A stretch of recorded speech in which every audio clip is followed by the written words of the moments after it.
হ্যাঁ স্যার, আপনি আসুন। হ্যাঁ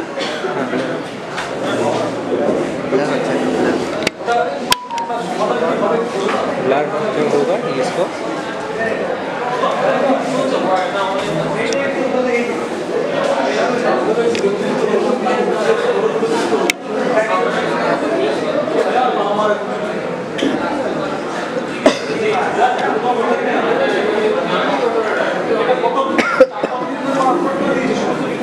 ब्लर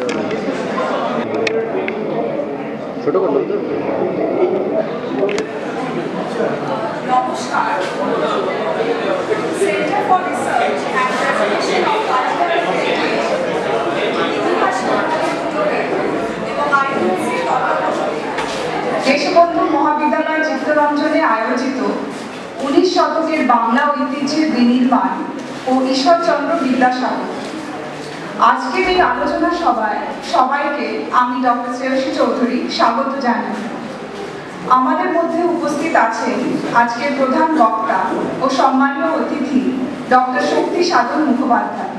আমি ওনাকে এবং আমাদের অধ্যক্ষ মহাশয় ডক্টর ত্রিদীপ সন্তপা কুণ্ডুকে মঞ্চে ডেকে নিচ্ছি।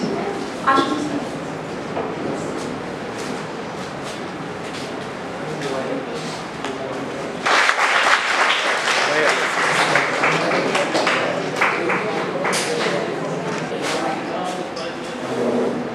নমস্কার।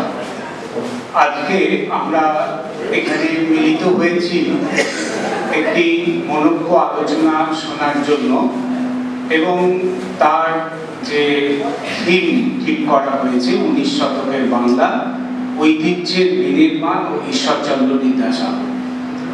আমরা অত্যন্ত গর্বিত যে আমরা আমাদের মধ্যে পেয়েছি প্রবীণ গবেষক লেখক ডক্টর শক্তি সাধন মুখোপাধ্যায়কে, যিনি নিরলসভাবে তার যে গবেষণা চালিয়ে যাচ্ছেন 19 শতকের বিভিন্ন বিষয় নিয়ে।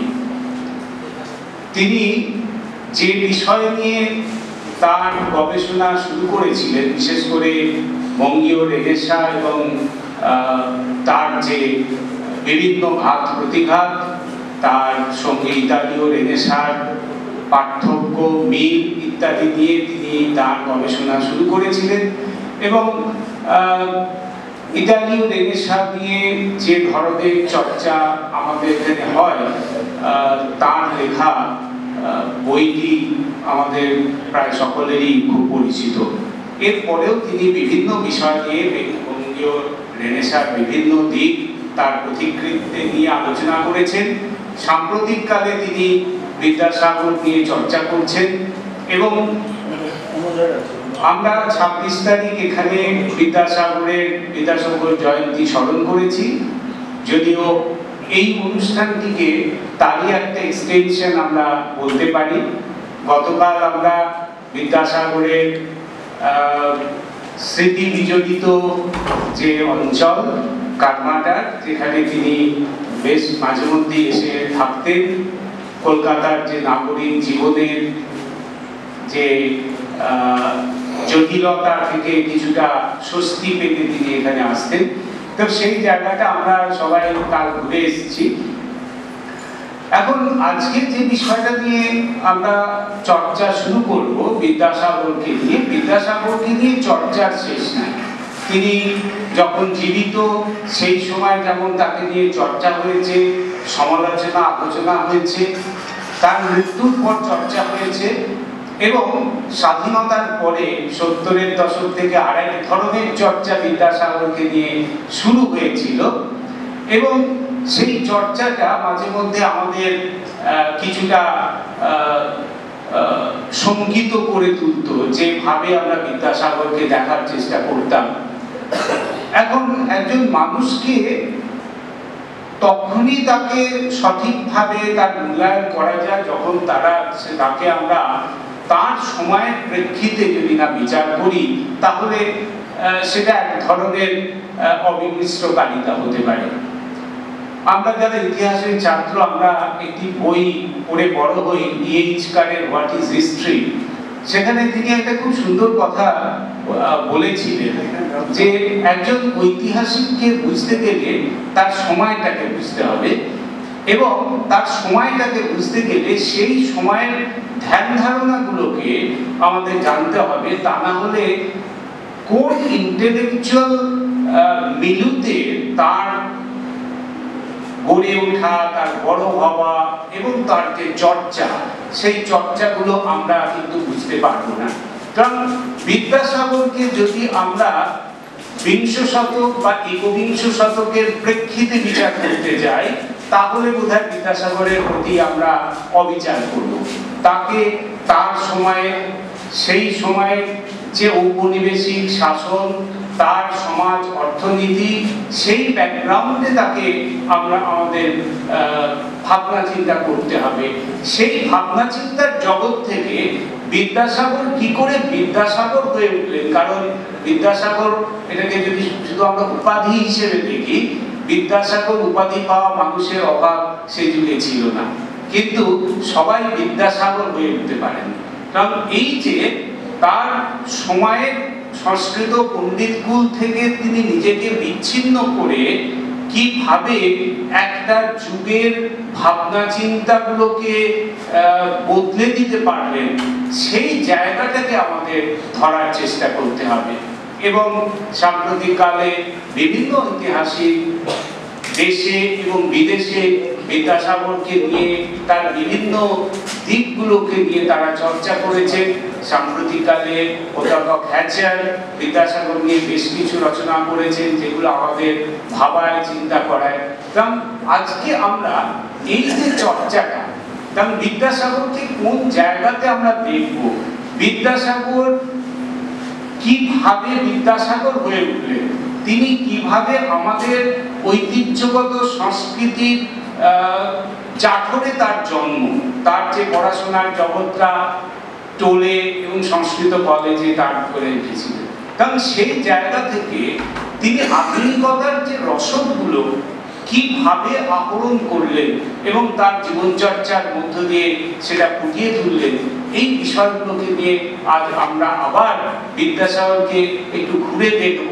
এবং আমার মনে হয় আমাদের মধ্যে এমন একজন মানুষকে আমরা পেয়েছি, তিনি কোথায় এই কাজটা সবচেয়ে ভালো করতে পারেন। সুতরাং আমরা অপেক্ষা করে আছি তার বক্তব্য শোনার জন্য। ধন্যবাদ আপনাদের সবাই।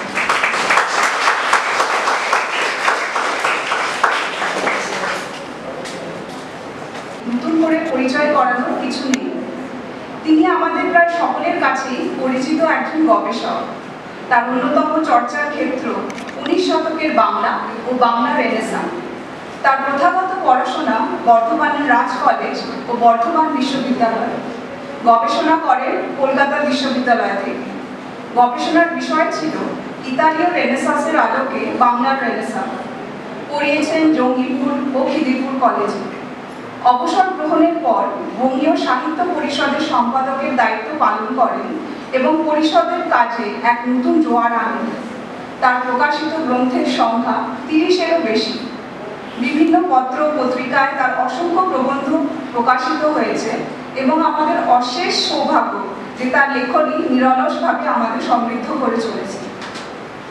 ইতালীয় রেনেসাঁসের আলোকে বাংলা রেনেসাঁ বাংলা ভাষায় রেনেসাঁ চর্চার অন্যতম জনপ্রিয় গ্রন্থ, যা ইতিহাসের ছাত্রছাত্রীদের সমৃদ্ধ করেছে দীর্ঘদিন ধরে। বাংলায় ডিলোজীয় চর্চায় তিনি একজন অগ্রণী গবেষক। বিদ্যাসাগরকে নিয়ে তিনি একাধিক গ্রন্থ রচনা করেছেন। তার মধ্যে বিদ্যাসাগর নতুন করে জানা, অন্যভাবে চেনা, আয় সাগর, ব্যয় সাগর, বিদ্যাসাগর, বিদ্যাসাগরের ঠাকুমা, বিদ্যাসাগরের মাস্টারমশাই অন্যতম। বাংলা সাহিত্যের অধ্যাপক হলেও তিনি ইতিহাসের খুব কাছের একজন মানুষ। তার গবেষণায় সাহিত্য ও ইতিহাসের এক অভূতপূর্ব মিলন ঘটেছে।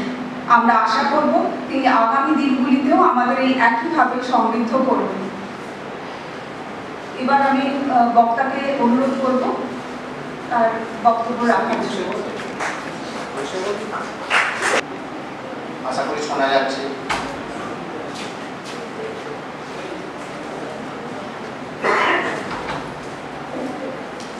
চিত্তরঞ্জন দেশবন্ধু মহাবিদ্যালয়ে এটা আমার তৃতীয়বারের জন্য আসা।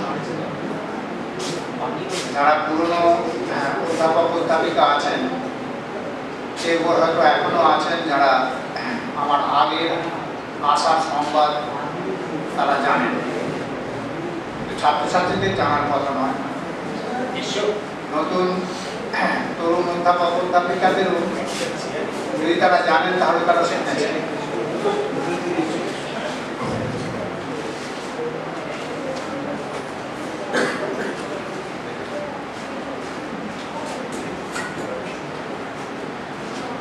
এর আগে আমি যে দুবার এখানে এসেছিলাম,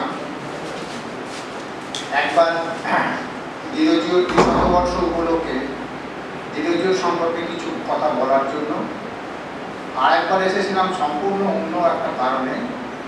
সেটা হচ্ছে মরণোত্তর দেহদান যে আন্দোলন আছে, সেই আন্দোলনের অন্যতম রূপকার প্রয়াত ব্রজ রায়, তার যে প্রচার কর্মসূচি, তার অংশগ্রহণকারী হিসেবে এখানে এই কলেজে একটি কর্মশালার আয়োজন হয়েছিল, সেখানে আমি বলতে এসেছিলাম।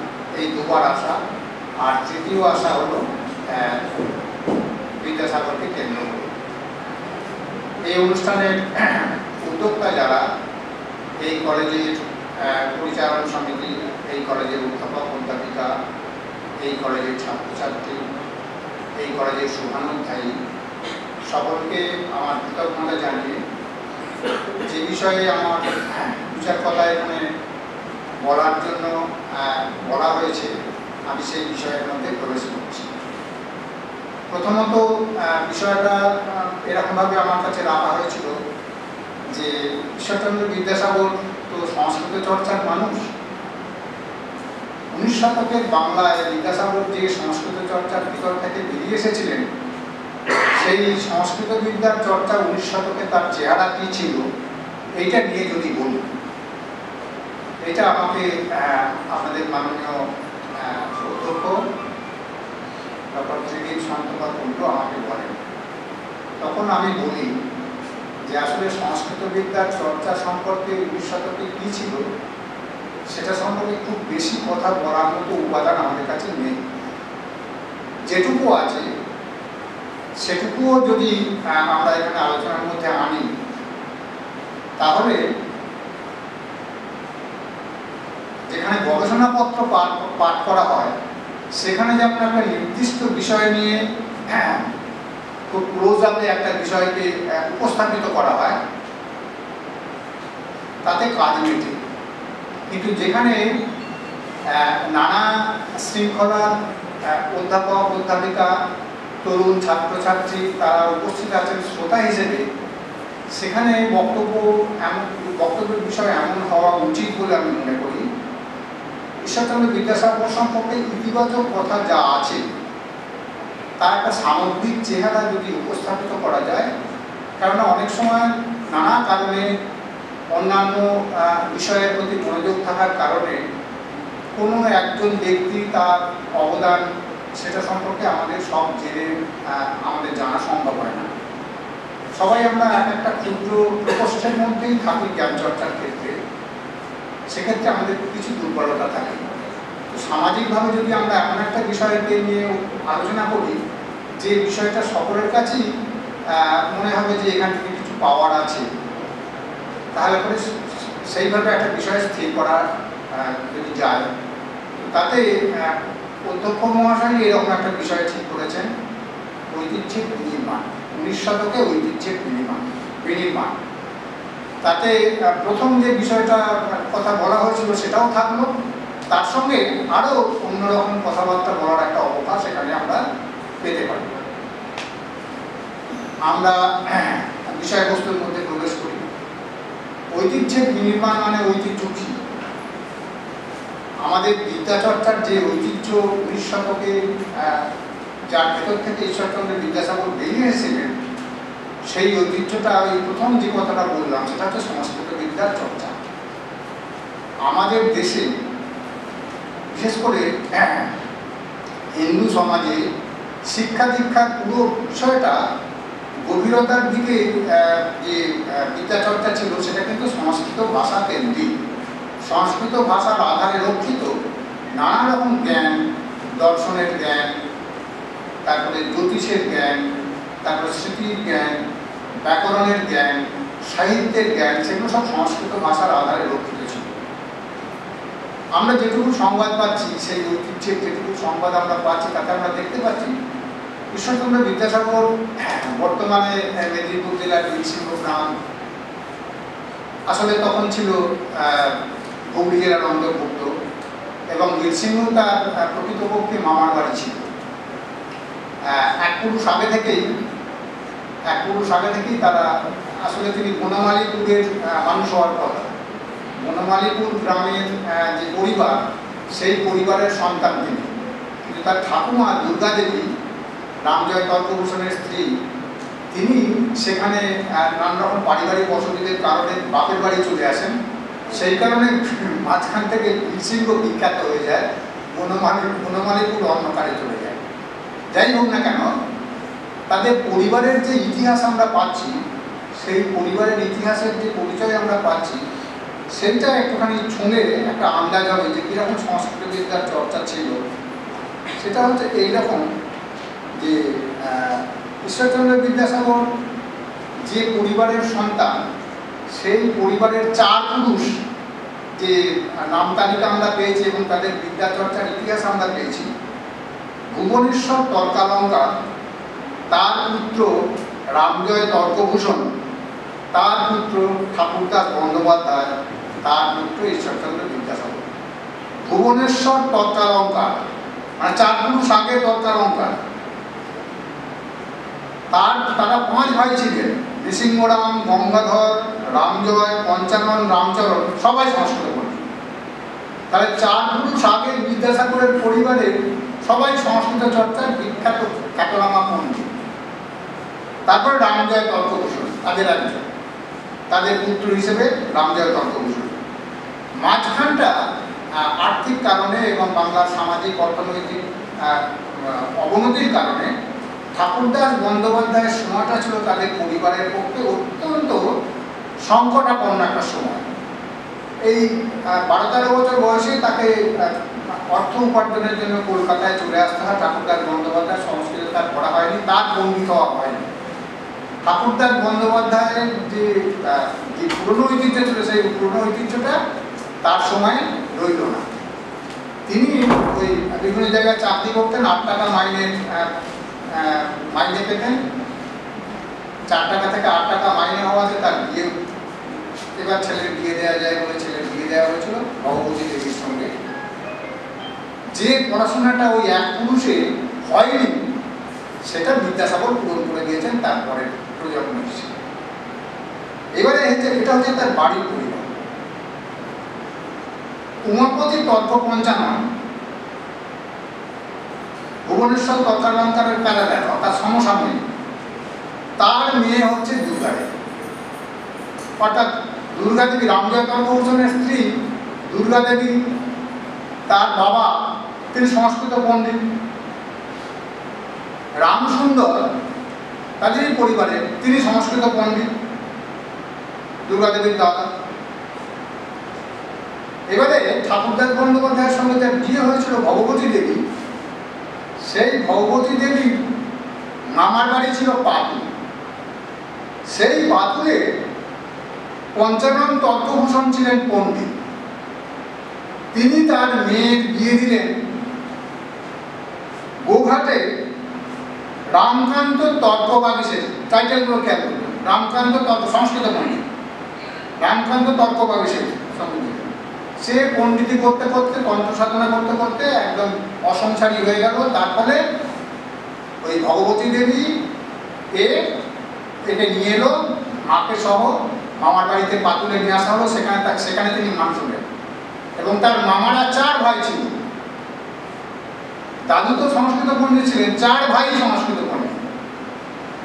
তাহলে সংস্কৃত বিদ্যা এগুলো সব কিন্তু গ্রাম, বনমালীপুর গ্রাম, বীরসিংহ গ্রাম, পাতুল গ্রাম, গোঘাট গ্রাম, এই গ্রামে গ্রামে চতুষ্পাটিতে সংস্কৃত বিদ্যার চর্চা পুরুষানুক্রমে সব চলছিল। বিদ্যাসাগর সেই রকম একটা পরিবারের ঐতিহ্যকে আত্মসাৎ করে এসেছে। এ গেল পরিবারের দিক। এবারে কালীকান্ত চট্টোপাধ্যায় বিদ্যাসাগরের বাবাকে বললেন, তোমার ছেলে অত্যন্ত মেধাবী, পাঠশালায় পড়তেন, তুমি একে কলকাতায় নিয়ে যাও, ইংরেজি পড়া। তো আমরা সেই গল্প জানি, 8 বছর বয়সে বাবার হাত ধরে, চলতে পারছে না, সেই মাইলস্টোন দেখে অঙ্ক দিয়ে শিখছেন, সংখ্যা শিখে নিচ্ছেন, ইংরেজি সংখ্যা। দোয়েঘাটাতে হাওড়ায় জগৎদুর্লভ সিংহের বাড়িতে বিনা পয়সায় আশ্রয় পেয়েছিলেন ঠাকুরদাস বন্দ্যোপাধ্যায়। সারাদিন বিভিন্ন জায়গায় কাজ করে বেড়ান, খাতা লেখেন, তারপরে যে দোকানে কাজ করেন তাদের সব মালপত্র বিক্রি হয়, সেটা টাকা আদায় করেন, প্রচুর পরিশ্রম করেন।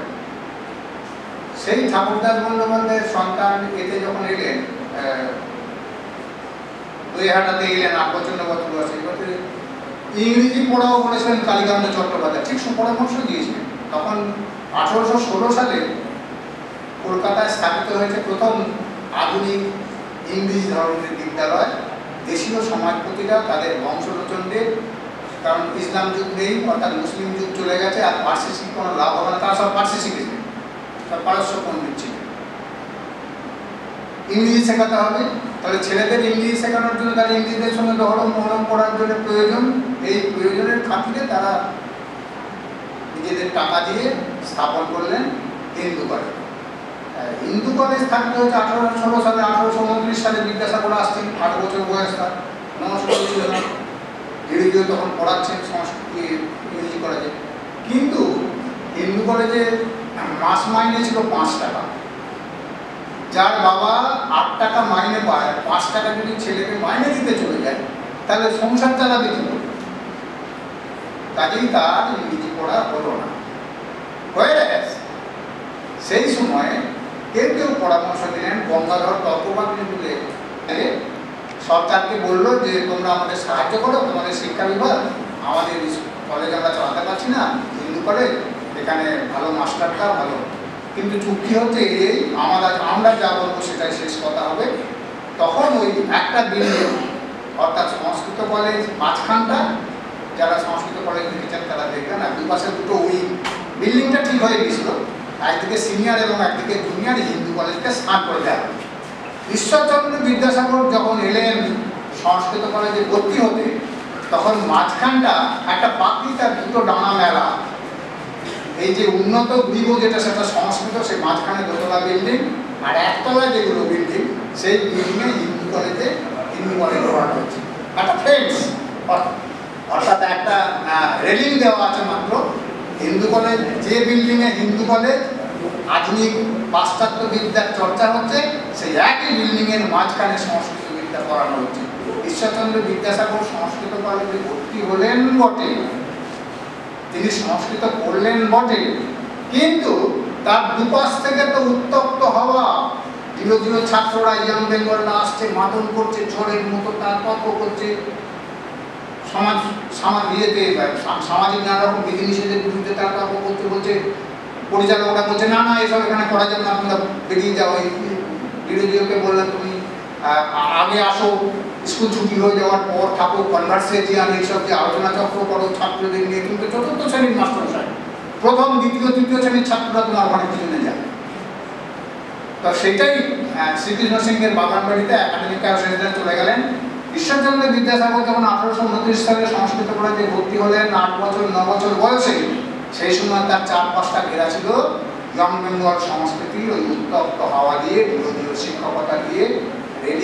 রেডিং থেকে উঁকি মারলে, বিশ্বাস টানলে পরে ইউরোপীয় আধুনিকতা, পাশ্চাত্য প্রগতিশীলতা, মানবতাবাদী চিন্তাধারা, এই তার ঝড়, সেই ঝড় ঈশ্বরচন্দ্র বিদ্যাসাগর ওই জমিতে যখন জল দেওয়া হয়, যে জমিতে জল দেওয়া হচ্ছে পাশের জমিটা যদি শূন্য থাকে দেখবেন পাকুড়ার করে ওই জমি অনেকটা ভিজে গেছে। তো সংস্কৃত কলেজের জমি যেখানে বিদ্যাসাগর ছিলেন, সেই জমি ওই পাশ্চাত্য বিদ্যাচর্চার আগ্নেয় যে উত্তাপ, তার যে স্রোত, সেই স্রোতে শিখত ঈশ্বরচন্দ্র বিদ্যাসাগর, তার মধ্যে প্রতিষ্ঠিত হয়েছে। তার সংস্কৃত বিদ্যা চর্চার কথা পারিবারিক দিক থেকে এলেও সংস্কৃতের মধ্যে তিনি এলেন ঠিকই, কিন্তু আধুনিক কলকাতার আধুনিক পাশ্চাত্য শিক্ষা সংস্কৃতির যে উত্তপ্ত আবহ, সেই আবহের মধ্যে তিনি ঢুকে পড়লেন। অত্যন্ত সুতীক্ষ্ণ সংবেদনশীল মনের একজন মানুষ। সে কি দেখতে পাচ্ছে না কি হচ্ছে তার চারপাশে, কি ঘটনা ঘটে যাচ্ছে? তিনি তো বেঁচে, রোদ ঢুকছেন, রোদ বেরিয়ে যাচ্ছে। সেখানে তিনি পড়লেন তাদের কাছে না, বিখ্যাত সব পণ্ডিতদের কাছে পড়লেন। ওখানে সংস্কৃত কলেজে তিনি পড়লেন ব্যাকরণ, সংস্কৃত কলেজে তিনি পড়লেন সাহিত্য, সংস্কৃত কলেজে তিনি পড়লেন অলঙ্কার, সংস্কৃত কলেজে পড়লেন বেদান্ত শাস্ত্র, ন্যায়শাস্ত্র, জ্যোতিষশাস্ত্র, ধর্মশাস্ত্র। 7টা বিষয় তিনি পড়লেন সংস্কৃত কলেজে মাস্টারমশাইদের কাছে। কারা পড়াচ্ছেন? গঙ্গাধর তর্কবাগীশ, জয়গোপাল তর্কালঙ্কার, প্রেমচন্দ্র তর্কবাগীশ, শম্ভুচন্দ্র বাচস্পতি, জয়নারায়ণ তর্কপঞ্চানন, যোগোত্থান মিশ্র, শম্ভুচন্দ্র শর্মা, বাঘা বাঘা পণ্ডিত সবাই। এবং এই ওরিয়েন্টেড সাহেবরা এরা সব চুজ করেছে কার বাড়ি উজিরপুর বরিশাল, কার বাড়ি বজরাপুর, কার বাড়ি কাঞ্চনপল্লী, কার বাড়ি মজিমপুর, কার বাড়ি সাতনাড়া। প্রত্যেকটা পণ্ডিত হচ্ছে এদেশের সেরা পণ্ডিত, সংস্কৃত পণ্ডিত। তবে বিদ্যাসাগর পড়লেন এদেশের সেরা সংস্কৃত পণ্ডিতদের কাছে, আর এসেছেন যে ঐতিহ্য থেকে, যে পারিবারিক ঐতিহ্য থেকে, তার রক্তের মধ্যে সংস্কৃত চর্চা।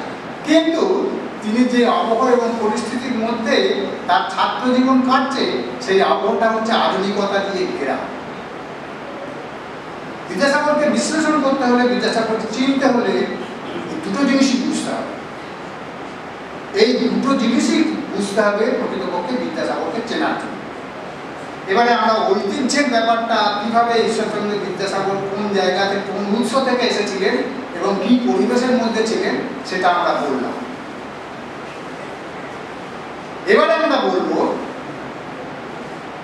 আমি যেহেতু একটু 19 শতকের বাংলা রেনেসাঁস নিয়ে গবেষণা করেছি, সেই কারণে আমি একটু লোক সংগ্রহ করতে পারি, আর রেনেসাঁসের কথা একটু আমার বলতে ইচ্ছে। রেনেসাঁস হচ্ছে মানব সভ্যতার বসন্ত, বিশ্ব সভ্যতার যে ইতিহাস, জীবন যে উপভোগের, জীবন যে সুন্দর, সেটাকে নির্মাণ করার কারণে প্রাচীন বিদ্যাকে ব্যবহার করতে হবে শুদ্ধ, সত্যের শুদ্ধ রূপ, সৌন্দর্যের শুদ্ধ রূপকে আমাদের জীবনে স্থাপন করতে হবে। রামমোহন রায় যখন, রামমোহন রায়কে আমরা সূচনা করে বলি রেনেসাঁসে, বাংলা রেনেসাঁসে, তিনি কি করলেন? তার দুটো সূত্র।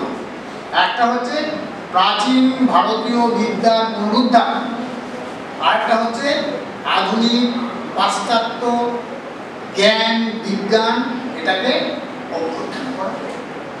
তা রামমোহন রায় দুটো সূত্র দিলেন 19 শতকের বাংলাকে নবজাগরণের দিকে অগ্রসর করার জন্য: প্রাচীন ভারতীয় বিদ্যার পুনরুদ্ধার এবং আধুনিক ইউরোপীয়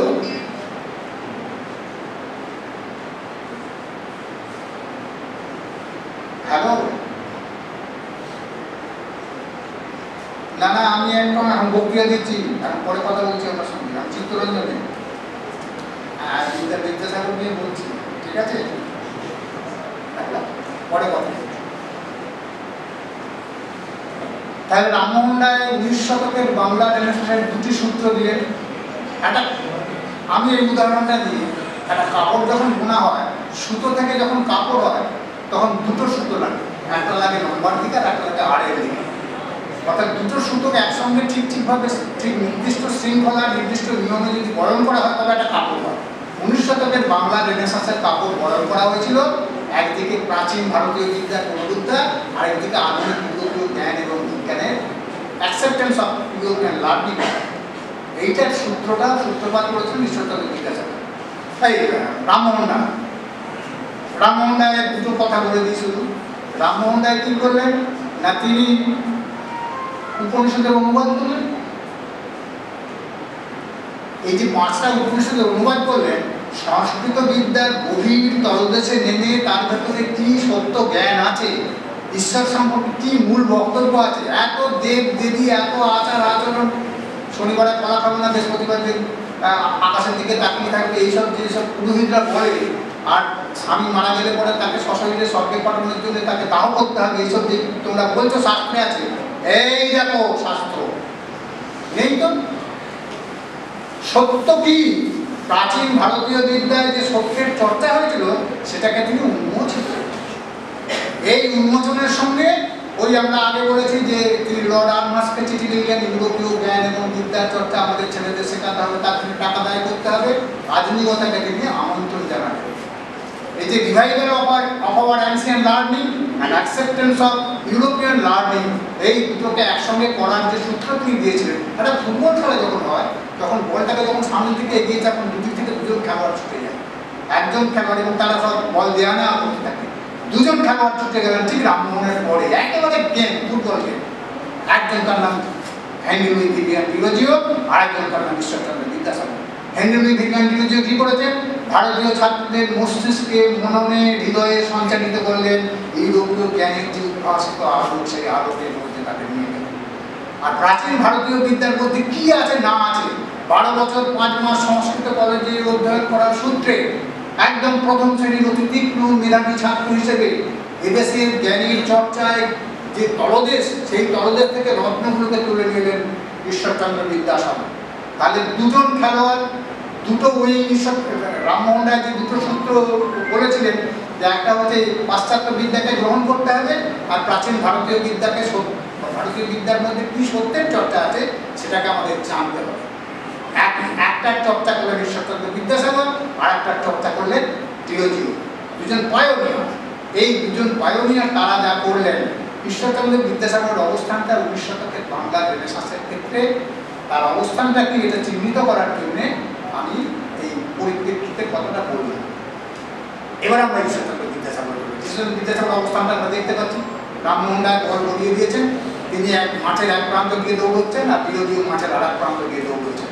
ওর পেছনে জ্যাম বেঙ্গল, এদিকে ঈশ্বরচন্দ্র বিদ্যাসাগর যে দলের মধ্যে আছেন সেই পণ্ডিতরা সব প্রাচীন ভারতীয় শাস্ত্রের যত জড়তা আছে, যত অজ্ঞতা আছে, যত কুশ্রিতা আছে, যত গোলমাল আছে, সেগুলোকে বোঝবার মতো ক্ষমতা তারা হারিয়ে ফেলেছে। সেগুলোকে নির্ণয় করার মতো কি ঠিক আর কি ঠিক নয় এটা নির্ণয় করার ক্ষমতা সেসব পণ্ডিতরা হারিয়ে ফেলেছে। আমি একটা উদাহরণ দিচ্ছি। সতীদাহ প্রথা 1829 সালে যখন বেন্টিং পাস করলেন, লর্ড বেন্টিং যখন পাস করলেন রামমোহন রায়ের এতে পাস করলেন যখন, তখন রামমোহন রায়ের বিরুদ্ধে এদেশের রাজা, জমিদার, সামন্ত শ্রেণীর যে প্রভুরা ছিলেন এবং তাদের রাজসভাতে বসেছিলেন যে পণ্ডিতরা চতুষ্পটিতে পণ্ডিতি করছিলেন, সেই পণ্ডিতরা এবং সামন্ততান্ত্রিক ওই ক্ষমতার প্রণোদনা, এরা সব ধর্মসভায় মিলিত হলেন। হাজার হাজার মানুষ, বিখ্যাত বিখ্যাত পণ্ডিতরা সব মিলিত হলেন। রামমোহন রায় আমাদের ধর্মের সর্বনাশ করে দিচ্ছে, সাহেবরা আমাদের ধর্মে হস্তক্ষেপ করছে, সতীদাহ হচ্ছে আমাদের অধিকার, আমাদের জাতীয় ঐতিহ্য, এটাকে রক্ষা করতে হবে, মেয়েদের স্বর্গে যাওয়ার রাস্তা বন্ধ করে দিচ্ছে এরা আমাদের রান্নাঘরে উঁকি মারছে সাহেব, আমাদের রান্নাঘরে আমরা কি রান্না করবো সে কিছু ওদের বলার কি আছে। সেই ধর্মসভায় কারা আছেন, সেই ধর্মসভায় ড্রাফট করছেন কারা, সেই ধর্মসভায় ইংরেজদের চিঠি লেখা হবে শাস্ত্রের যে সমর্থন, সতীদাহের সমর্থনে কি শ্লোক আছে, কি সূত্র আছে, কোন বই আছে, কারা সরবরাহ করছেন? ঈশ্বরচন্দ্র বিদ্যাসাগরের মাস্টারমশাইরা, যারা সংস্কৃত কলেজের সব বিখ্যাত পণ্ডিতরা সব ধর্মসভায় বসে, সবাই বসে বসে ওরা সব সরবরাহ করছে শ্লোক সূত্র, রাধাকান্ত দেবদের হাত শক্ত করছে এরা। এই হচ্ছে প্রাচীন ভারতীয় ঐতিহ্যের খারাপ দিক, যেটা না, সেই নায়েতে পণ্ডিতরা বিজড়িত হয়ে আছে। তারা সব বিখ্যাত বিখ্যাত পণ্ডিত, জ্ঞানী তাদের ধারে কাছে যেতে পারে এমন লোক নেই, তারা বিদ্যাসাগর তৈরি করছে। কিন্তু ধর্মসভাতে আমরা দেখতে পাচ্ছি সব পণ্ডিতরা ওই ধর্মসভায় গিয়ে মিলিত হয়েছেন, সতীদাহের এগেইনস্টে করছে। 1856 চলে যায় ঈশ্বরচন্দ্র বিদ্যাসাগর সংস্কৃত কলেজের অধ্যক্ষ। সংস্কৃত কলেজের অধ্যক্ষ হয়ে তিনি বিধবা বিবাহ আইনের সপক্ষে, যে মেয়ে 7 বছর 8 বছর বয়সে বিয়ে গেছে, 9 বছর 10 বছর 11 বছর বয়সে বিধবা হয়ে গেছে, মোটাল রেট তখন অনেক বেশি ছিল, সেই মেয়ে সারা জীবন কিভাবে কাটাবে? সে কোনো রঙিন কাপড় পরতে পারবে না, সে কোনো ভালো খাবার খেতে পারবে না, সে কোনো ভালো খাটে শুতে পারবে না, সে কোনো সামাজিক অনুষ্ঠানে যোগদান করতে পারবে না, বিধবা। সে নিরঙ্গ উপবাসে তার দিন কাটাবে। তার বিষয় সম্পর্কে, পারিবারিক বিষয় সম্পর্কে তার কোনো অধিকার থাকবে না।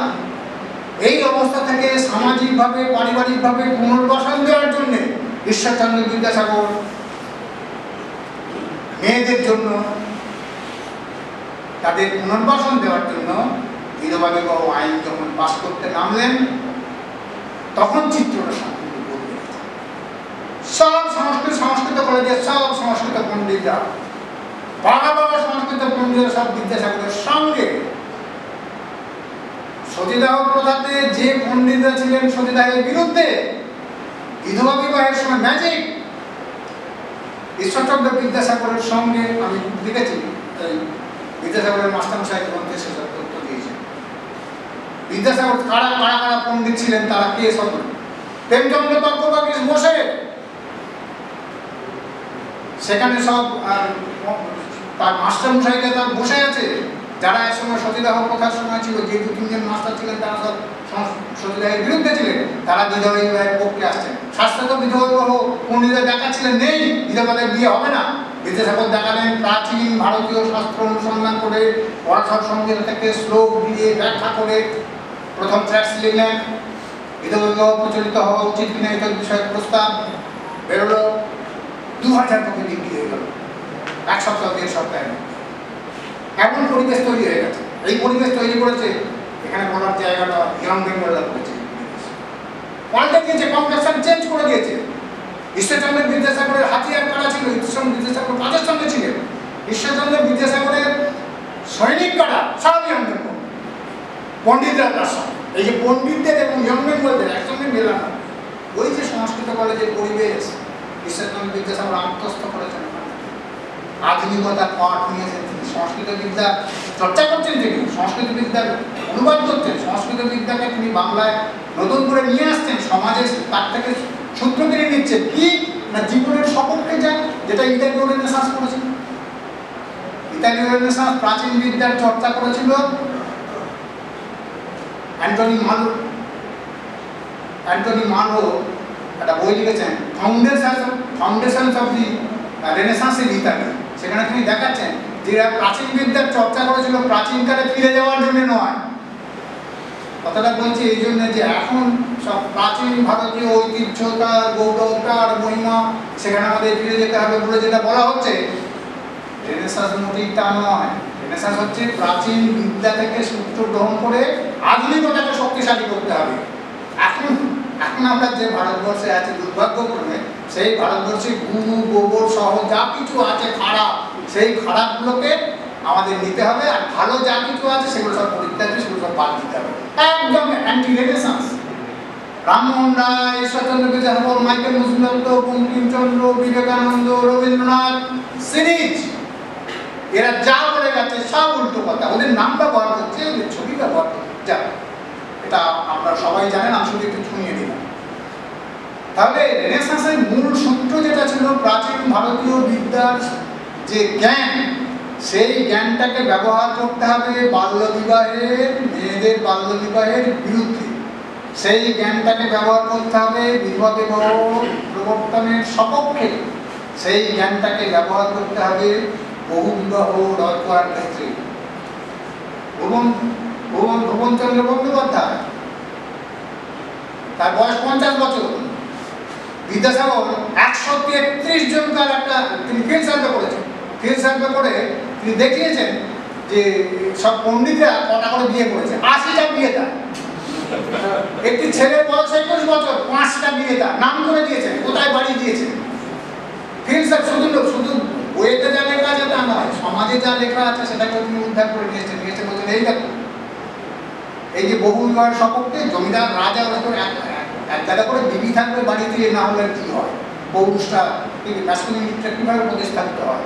এই যে সামন্ততান্ত্রিক মানসিকতা, সেই মানসিকতাটা ভেঙে দেওয়া যাবে। ঐতিহ্যের পুনরুদ্ধার, ঐতিহ্যকে তিনি ছাড়ছেন না। তিনি তো সংস্কৃত পণ্ডিতই, তিনি তো জ্যোতিষ পড়েছেন, লীলাবতী পড়েছেন, তিনি তো স্মৃতিশাস্ত্র পড়েছেন। 12 বছর 5 মাস বাদে তিনি যখন বেরিয়ে এলেন, অদ্বিতীয় পণ্ডিত ঈশ্বরচন্দ্র বিদ্যাসাগর। প্রথমে তিনি পড়ালেন সাদা চামড়ার ছেলেদের পড়ানোর জন্য অ্যাডমিনিস্ট্রেশনে যারা আসবে। ফোর্ট উইলিয়াম কলেজ স্থাপন হয়েছিল কি জন্যে? টিপু সুলতানের পতন হলো যে বছর, সেই বছর ফোর্ট উইলিয়াম কলেজ স্থাপন হলো, স্থাপন হলো। কেন না, যেসব মোচা বখাটে ছেলে, বাপে খাদানো মায়ে তাড়ানো ইংল্যান্ডের যে ছেলেগুলো ওখানে কিচ্ছু করতে পারছিল না, তাদের এদেশে এসে সব ম্যাজিস্ট্রেট। কিন্তু ম্যাজিস্ট্রেট হওয়ার আগে এদেশের ভাষা, এদেশের সংস্কৃতি, এদেশের মানুষ, তার সঙ্গে একটু জ্ঞানগম্য থাকা দরকার। তো ফোর্ট উইলিয়াম কলেজ স্থাপন করা হয়েছিল তাদের দাঁতন কাঠি জোগানোর জন্য, বা তাদের ওরা একটু মানুষ করার জন্য। ঈশ্বরচন্দ্র বিদ্যাসাগর প্রথমে সাহেবদের মানুষ করার কলেজে তিন রকম কলেজ সাহেবরা স্থাপন করেছেন। টাকা পড়বে মুসলমানদের জন্য হাজি মোহাম্মদ মোহসেন স্কোয়ারে স্থাপন করা হয়েছিল যে কলেজ, সেটা হচ্ছে মুসলমানদের জন্য, সেখানে আরবি, ফার্সি, উর্দু এইসব পড়ানো হবে। হিন্দুদের জন্য সংস্কৃত কলেজ, আর ফোর্ট উইলিয়াম কলেজ হচ্ছে বিলেত থেকে আসা সাহেবদের জন্য। তিন রকম কলেজ থাকে। ঈশ্বরচন্দ্র বিদ্যাসাগর একরকম কলেজে, সংস্কৃত কলেজে পড়লেন, পড়ালেন ফোর্ট উইলিয়াম কলেজে, তারপর সংস্কৃত কলেজে ফিরে এলেন। ফিরে এসে যে সমাজ সংস্কার আন্দোলনের মধ্যে তিনি নামলেন। বিদ্যাশিক্ষা প্রসারের জন্য তিনি কি করেছেন সেটা যেহেতু আমাদের আলোচনার বিষয় নয়, সেই আলোচনার মধ্যে আমরা যাচ্ছি না। তাহলে ঈশ্বরচন্দ্র বিদ্যাসাগর যে আমাদের সামাজিক এবং সাংস্কৃতিক জীবনের সমাজ সংস্কার হিসেবে অত্যন্ত গুরুত্বপূর্ণ, ঐতিহাসিক একটা সময়ে অত্যন্ত গুরুত্বপূর্ণ যে কাজ এবং দিশা তিনি স্থাপন করলেন, সেটা কিন্তু তিনি ঐতিহ্যের ভেতর থেকে বেরিয়ে এসছেন, সংস্কৃত চর্চার ভেতর থেকে বেরিয়ে এসছেন। সংস্কৃত চর্চার প্রারম্ভ পণ্ডিত মাস্টারদের কাছে পড়েছেন। সংস্কৃত পড়ানোর কলেজ অর্থাৎ সাহেবদের চতুষ্পাঠীতে পড়েছেন। সংস্কৃত কলেজ তো সাহেবদের তৈরি করা চতুষ্পাঠী, গ্রামের চতুষ্পাঠী, সেখানে তিনি পড়েছেন। পড়ে তিনি যা পড়েছেন সেটা হচ্ছে সংস্কৃত কলেজকে, আমরা এটা ভালো করে খেয়াল করি না, আমি দু একটা জায়গায় লেখার চেষ্টা করেছি। সংস্কৃত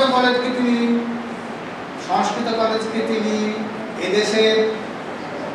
এদেশের বিদ্যা শিক্ষা প্রসারের যে ট্রেন ছুটবে তার ইঞ্জিন হাউসে পরিণত করে দিয়েছিলেন।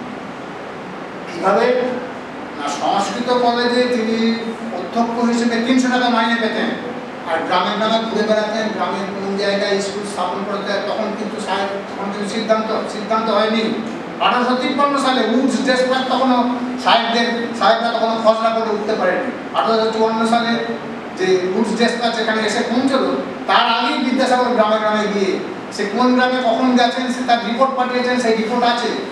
অর্থাৎ সেখানে দেখছেন যে কোন গ্রামের জমিদার স্কুলের বিল্ডিং করে দেবে, কোন গ্রামের ছেলেমেয়েরা পড়তে আগ্রহী, এবং সরকার টাকাটা দেবে, মাস্টারদের মাইনেটা দেবে, আর স্কুল পরিচালনার খরচ আসবে। যৌথ উদ্যোগে এডুকেশনাল সিস্টেম চলবে। এটা তিনি সংস্কৃত কলেজে দক্ষিণবঙ্গের সহকারী স্কুল ইন্সপেক্টর হিসেবে 4টে জেলার দায়িত্বে তিনি ছিলেন। মাত্র 5 মাস সময়কালের মধ্যে 2টা বঙ্গবিদ্যালয় অর্থাৎ ভাটনাকুলার মাতৃভাষায় শিক্ষা। তিনি নিজে কিন্তু সংস্কৃত পণ্ডিত।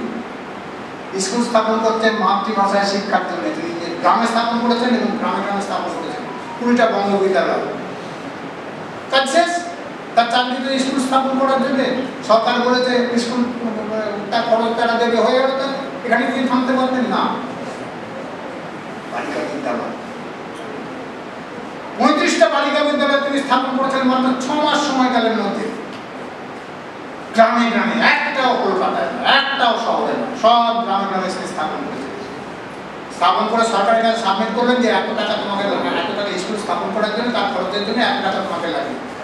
সরকার তো আকাশ থেকে বলল, ওরে তাকে উত্তর দিল, তোমাকে তো গার্লস স্কুল স্থাপন করতে বলি কেন? তাদের তো কেরানি দরকার, ছেলেরা কেরানি হবে, তাদের অফিসে কাজ করবে, মেয়েরা তো কেরানি হবে না, তখন সেই সময় ছিল না। মেয়েদের তোমাকে লেখাপড়া শেখানোর জন্য স্কুলকে স্থাপন করতে হবে। ঠিক আছে, তুমি পণ্ডিত মানুষ, আমাদের উপর আস্থা স্থাপন করে, আমাদের উপর বিশ্বাস স্থাপন করে তুমি স্কুল স্থাপন করেছো, 3 মাসের বেতন আমরা দিয়ে দিচ্ছি, আর কোনো টাকা দেওয়া যাবে। বিদ্যাসাগর নিজের খরচে, নিজের টাকাতে সেই সব স্কুল চালিয়েছেন। 9টা স্কুল।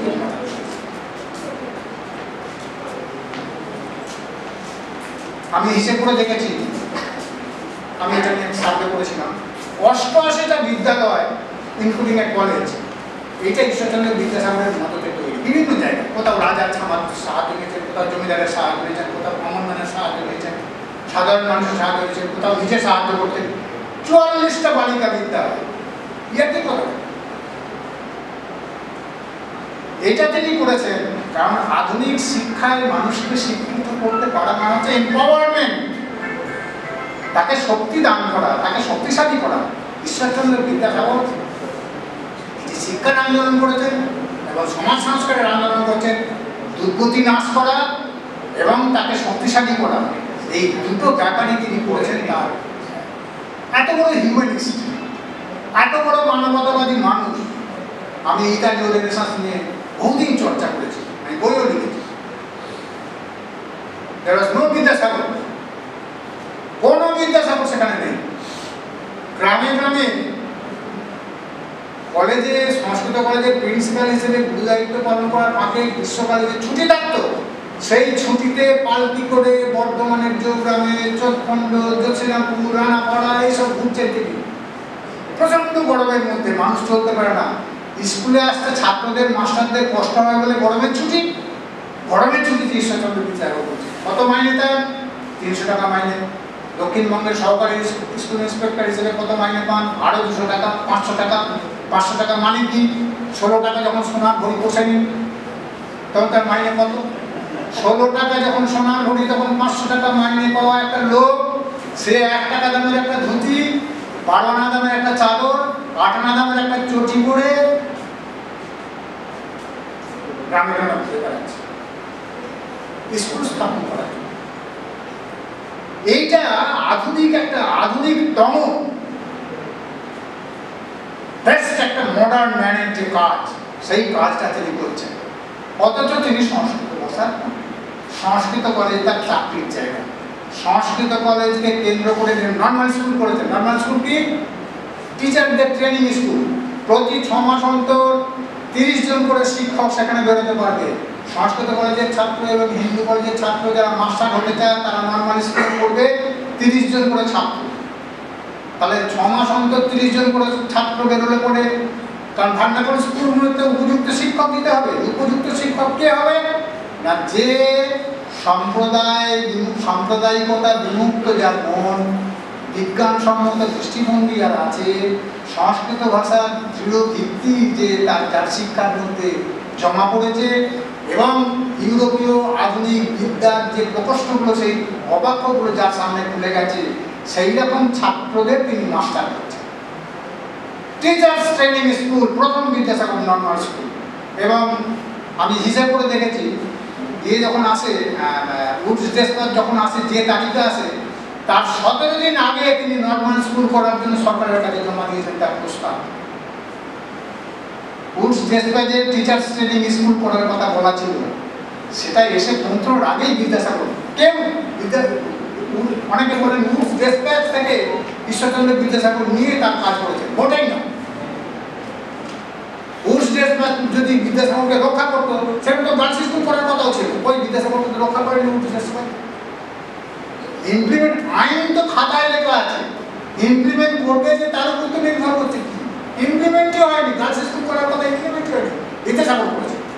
তাহলে উডস ডেসপাচ থেকে নর্মাল স্কুলও নয়, উডস ডেসপাচ থেকে গার্লস স্কুলও নয়। এটা বিদ্যাসাগরের নিজস্ব শিক্ষার প্রসার করার যে আন্দোলন, সেই আন্দোলন। তারা আধুনিককালে উপযোগী ছেলে এবং মেয়েদের, শিশুদের শিক্ষাদান করার যে প্রকল্প, সামাজিক জীবনে মেয়েদের যে অসম্ভব ভয়ঙ্কর পৈশাচিক দুরবস্থার মধ্যে তার জীবনী, শঙ্করচন্দ্র বিদ্যারত্নের জীবনের মধ্যে আছে। বাড়িতে গেছেন, দেখছেন একজন মহিলা জিন্স একটা কাপড় পরে বাইরে বসে বসে কাঁদছে, আর তার সঙ্গে একটা তরুণী অল্প বয়সী একটা মেয়ে, সেও একটা ছেঁড়া কাপড় পরে আছে। তা মাকে জিজ্ঞেস করছে, মা এরা কারা? বলে তোমার সঙ্গে দেখা করতে এসছে বাবা। বলছে কারা এরা? তখন শুনলেন ওর যে মাস্টারমশাই, ঈশ্বরচন্দ্র বিদ্যাসাগরের পাঠশালার যে মাস্টারমশাই, সেই মাস্টারমশাইয়ের বউ এবং মাস্টারমশাইয়ের মেয়ে। মাস্টারমশাইয়ের বউ, মাস্টারমশাই যেহেতু কুলি, সে আরো 3-4টে বিয়ে করে নিয়েছে, এই বউকে তার পছন্দ রেখে তাড়িয়ে দিয়েছে। আর ওর যে মেয়ে, তাকে বহু যে পাত্রের সঙ্গে বিয়ে দিয়েছে, সেই পাত্র অনেক বউ সেও তাড়িয়ে দিয়েছে। তাহলে বহুবিবাহ এবং বহুবিবাহের যে সমস্যা, সেই সমস্যা তো নিজের চোখে দেখছেন। বিদ্যাসাগর পণ্ডিত মশাইকে গিয়ে বললেন, ওকে মাসে মাসে 4 টাকা করে দিলেন ঈশ্বরচন্দ্র বিদ্যাসাগর, তার খরচটা বলে আমি আপনাকে এত ভালোবাসি, এত শ্রদ্ধা করি, আপনি আমার গুরুমা কাকে আপনি অপমান করেছেন, ওই মেয়ে, আপনি একে রাখুন, এদের জন্য যা খরচ বছরে বছরে 4টে কাপড় আর মাসে মাসে 8 টাকা করে আমি দেবো, তুমি এদের রাখো। ঈশ্বরচন্দ্র বিদ্যাসাগর সেই মাস্টারমশাইকে মানুষ করছেন, যার কাছে তিনি শিখে লেখাপড়া শিখে মানুষ হয়েছেন তাকে মানুষ করছেন, মাস্টারমশাইকে তিনি মানুষ করছেন। তারপরে এক সময় ঘুরে এসে দেখেছেন যে টাকাটা সেই মাসে মাসে নেয় বটে, বউকেও কাটিয়ে দিয়েছে, মেয়েকেও কাটিয়ে দিয়েছে। এই যে গ্রামীণ অভিজ্ঞতা, এই যে মর্মান্তিক মেয়েদের যে সিচুয়েশন, সেই সিচুয়েশনটা তিনি একদম চোখের সামনে দেখেছেন। সোমনাথ তর্কবাচস্পতি বিখ্যাত পণ্ডিত, স্মৃতিশাস্ত্রের পণ্ডিত, সে পায়খানা পেচ্ছাপ করতে যেতে পারে না, তাকে সাহায্য করতে হয়, এমন তার অবস্থা, শারীরিক অবস্থা। বিদ্যাসাগর ছাত্র হিসেবে, সংস্কৃত কলেজের ছাত্র হিসেবে তার পায়খানা পরিষ্কার করে, তাকে নিয়ে যায়, তাকে কাপড় পরিয়ে দেয়। সে একদিন হঠাৎ ঈশ্বরচন্দ্র বিদ্যাসাগর বলছে, বাবা একটি সুন্দরী বয়স্কা কন্যা পাওয়া গিয়েছে, আমি বিবাহ করতে ইচ্ছা করছি, তুমি যদি মত দাও। অর্থাৎ বিদ্যাসাগরের কথা শুনে সে চলতো, সেই পণ্ডিত, তুমি যদি মত দাও। বিদ্যাসাগরের অসম্ভব, আপনার যা বয়স এবং শারীরিক অবস্থা, এতে বিয়ে করা অত্যন্ত অন্যায় হবে, অনুচিত হবে। এবার লাটুবাবু, ছাতুবাবু জমিদার, তার সভাপতি সেই সম্মুখ দাসীকে বলছে, মুখটা খুলে দাও তো, তুমি নতুন মায়ের মুখ দেখে গেলে, দেখলে না?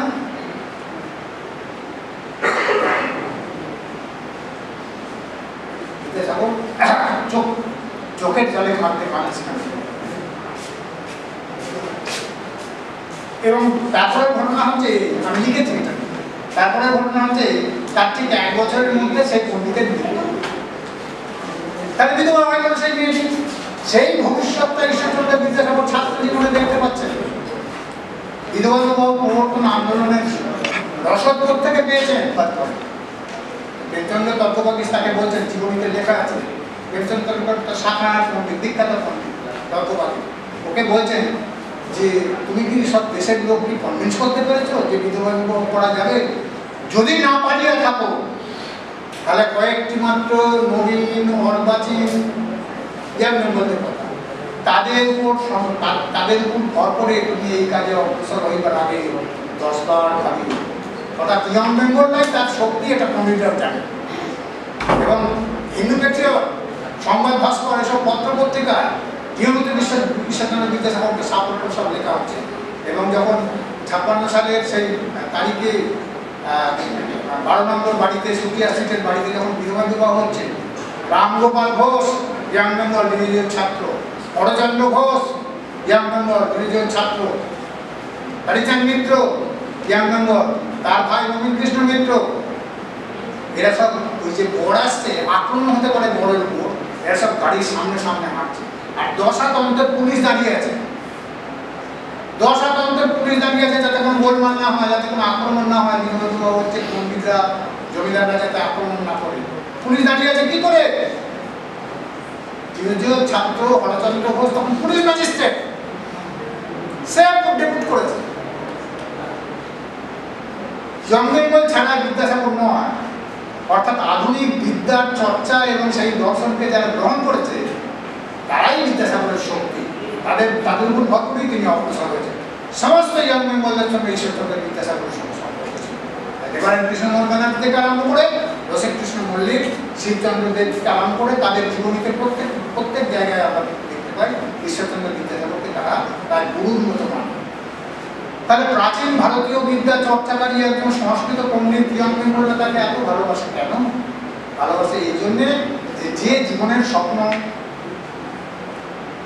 ডিভিজিও দেখিয়ে গেছে।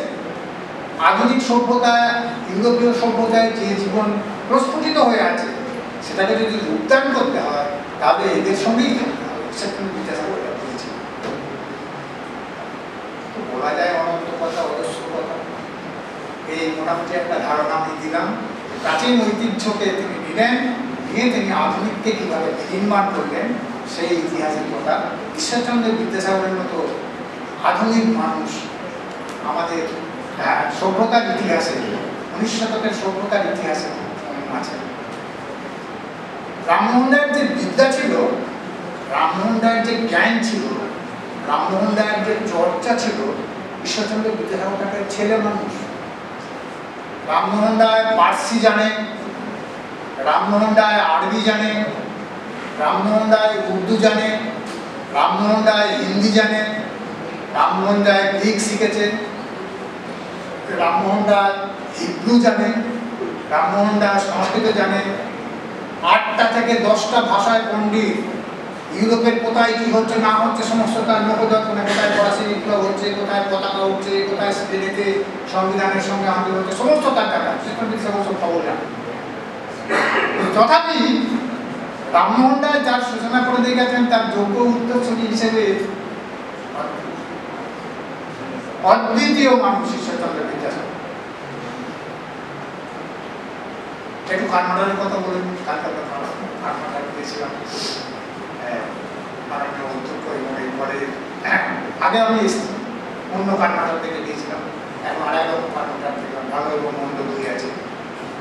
এরকম ব্যাখ্যা করা হয় যে আধুনিক যে নগর কলকাতা, ইংরেজদের তৈরি করা যে শহর, সেই শহরে তিনি আহত হতে হতে, রক্তাক্ত হতে হতে, ক্ষতবিক্ষত হতে হতে, অপমানিত হতে হতে, বিপর্যস্ত হয়ে পালিয়ে এসেছেন।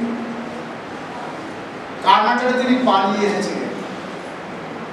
আমি এটাকে অন্যভাবে ব্যাখ্যা করি, মোটেই না, পালিয়ে আসেননি।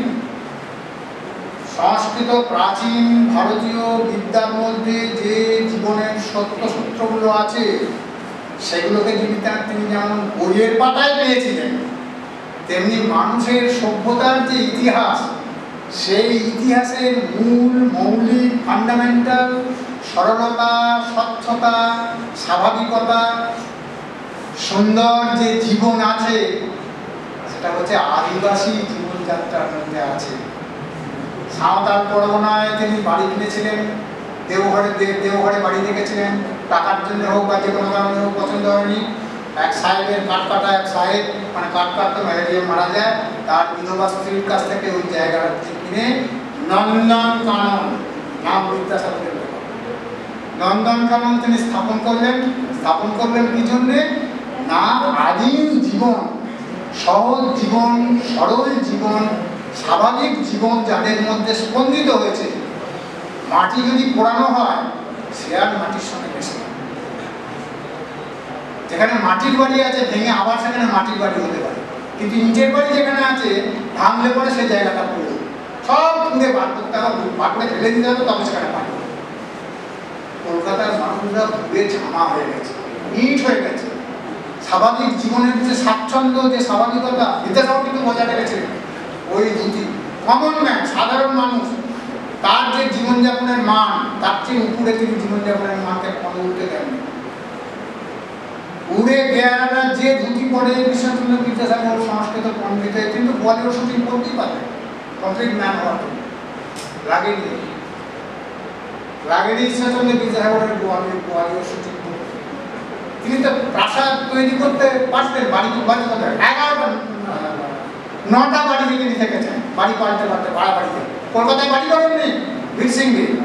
সেই বীরসিংহের ঘর যখন উল্টে গেল, বীরসিংহ থেকে যখন তিনি চলে এলেন, আদিম জীবনের স্পন্দনকে লিপ্ত অনুভূত করে নিজেকে সঞ্জীবিত করার যে সূত্রটা ছিল, সেই সূত্র যখন কেটে গেল, তখন তার নতুন সূত্র দরকার হয়েছিল, তার নতুন দোয়াতের দরকার হয়েছিল, যে দোয়াতে তিনি পেনটাকে পাবেন, আবার জীবনের কথা লিখবেন।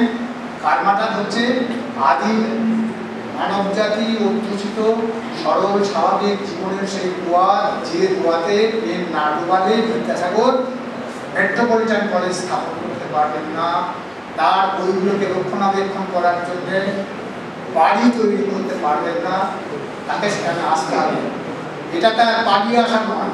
তার সমস্ত পণ্ডিতরা সব বেনারসে গিয়ে মরেছেন, তার বাবাও মরেছে, তার মাও মরেছে। ওখানে গিয়ে মরলে পরে বেনারসে গিয়ে মরলে তিনি বিচার, সেসব অনেক গল্প আছে। যাই হোক না কেন, সেই হরচন্দ্র ভট্টাচার্যের সঙ্গে যে তর্ক-বিতর্ক মজার সেসব রসিকতা আছে, তার মধ্যে আমরা যাচ্ছি না। তিনি বেনারসে বাবাকে টাকা জুগিয়েছেন, মাসে 80 টাকা করে তার বেনারসে যেত, সব লেখা আছে, অমুক দেবী বিস্তারিণী দেবী 4 টাকা, অমুক দেবী 7 টাকা, তমুক দেবী, সব বিধবা, সব জানাশোনা আত্মীয়, তাদের সব রিলেটিভদের টাকা পাঠাচ্ছেন, নিজে জানেন। যে কোথায় এসছেন, কারমানারে এসছেন। কি আছে সেখানে? সেখানে কোনো দেব বিগ্রহ নেই, সেখানে কাশী বিশ্বনাথ নেই, সেখানে আছে সাঁওতাল পুরুষ এবং নারী। তাদের ভুট্টা খাওয়া, তাদের জীবন, তাদের নাচ, তাদের গান, তাদের অসুস্থতা, তার মধ্যে বিদ্যাসাগর নিজেকে চুপ করেছে, তার মধ্যে নিয়োজিত করেছে। এত কোনো একটা শিক্ষিত মানুষ রাস্তা দিয়ে যাচ্ছেন, যতীন্দ্রমোহন বাগচি, যতীন্দ্রমোহন ঠাকুর ঘোড়ার গাড়ি করে যাচ্ছেন, দেখছেন বিদ্যাসাগর একটা খোলা ঘরে বসে বসে উঁকো খাচ্ছে, ফুট ফুট করে টানছেন, একটা উঁকো খাচ্ছে, খালি গা, কিছু। তো ঘোড়া থেকে নেমে নমস্কার করে বললেন, বিদ্যাসাগর মশাই, আপনাকে আমরা এত সম্মান করি, হ্যাঁ, লাট বেলাট আপনাকে কত খাতির করে, আর আপনি এই খালি গায়ে বসে বসে ফুট ফুট করে তামাক খাচ্ছেন এই দোকানে, খোলার চালের দোকানে বসে। বিদ্যাসাগর তার উত্তর দিচ্ছে, কি করবো বলুন রাজামশাই, আপনাদের কাছে গেলে তো আমার দিন চলবে না, এই আলুটা, চালটা, মূলোটা, কাপড়টা এসব কিনতে এইসব দোকানে আমাকে আসতে হয়। আপনার যদি মনে হয় তাহলে আপনি না হয় আমার কাছে আসবেন না, আপনার কাছে না হয় যাবো না, কিন্তু এদের আমি ছাড়তে পারবো না, এদের আমি ছাড়তে পারবো না। এই কথা ঈশ্বরচন্দ্র বিদ্যাসাগরের কি বলা হয়। শিবপ্রসন্ন ভট্টাচার্য উকিল কারমাটালে এসছেন, এসে বলছেন, সকলেই আমরা জানি ঈশ্বরচন্দ্র বিদ্যাসাগরের জীবনী যারা পড়েছি, এখন বলা হয় ঈশ্বরচন্দ্র বিদ্যাসাগরের জীবনী আমরা যারা পড়েছি,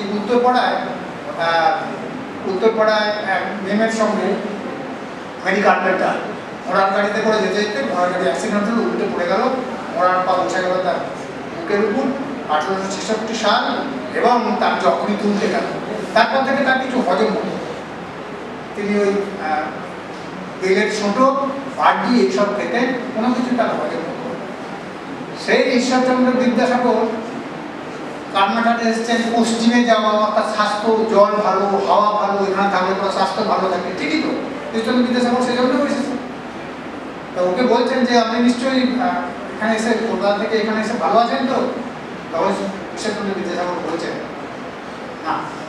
কেন ভালো নেই? কেন? এখন তো জল হাওয়া তো খুব ভালো, জল হাওয়া ভালো। তুমি জানো এখানকার একটা সাঁওতাল, সে 8 কেজি চালের ভাত, 8 কেজি আলুর তরকারি, 8 কেজি ডাল এবং 1 কেজি মাংস অনায়াসে খেতে পারে। সে কি খেয়ে থাকে? ভুট্টার ছাল। এর মাঝখানে আমি ভালো খাওয়া দাওয়া করবো, আমি ভালো থাকবো, এটাকে দিতে পারি? কে বলতে পারে? এই বলার লোক সারা পৃথিবীতে ছিল। ইতালীয় রেনেসাঁসের পণ্ডিতদের আমি দেখেছি, সব স্কলারদের আমি দেখেছি, তারা কি করেছে না করেছে। ঈশ্বরচন্দ্র বিদ্যাসাগরের ধারে কাছে তারা কেউ নেই।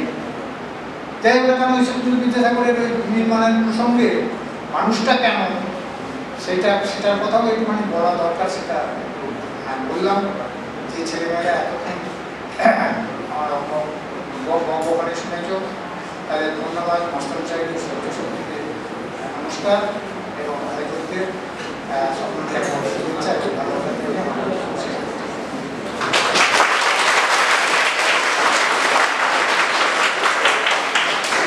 যদি কোনো প্রশ্ন থাকে আপনারা সরাসরি স্যারকে জিজ্ঞেস করতে পারেন। কঠিন প্রশ্ন করা চলবে না, আপনার সহজ করে